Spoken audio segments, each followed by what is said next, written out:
Hey everyone, and welcome back to the channel.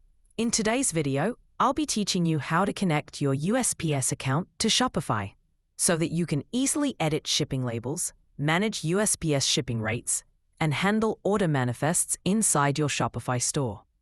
This is one of the most common things Shopify sellers ask: how to set up USPS shipping integration in Shopify properly. Don't worry, I'll walk you step by step. Step 1. Log into Shopify first. Make sure you're logged into your Shopify store as an administrator. The URL goes like this: admin.shopify.com. This is what the Shopify dashboard looks like. Step 2. Sign up for USPS account. Next, you'll need a USPS account. If you don't already have one, go to USPS.com and sign up.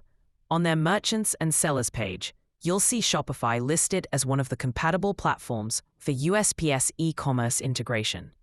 Click on Learn More and Apply. A business form will pop up where you'll need to enter your details: name, contact information, phone number, business address, zip code, country, and your business model. This is slightly different from the normal USPS sign-up process, so make sure to complete all the fields properly. Step 3. Enter Shopify address. Head back to Shopify.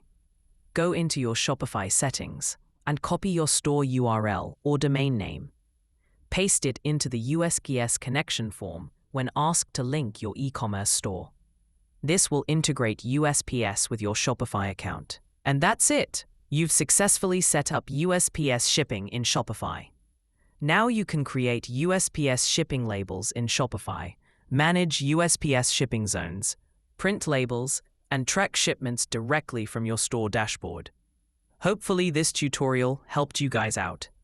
If it did, don't forget to like this video, subscribe to the channel, and check out my other Shopify shipping tutorials, including how to connect FedEx, UPS, and DHL with Shopify.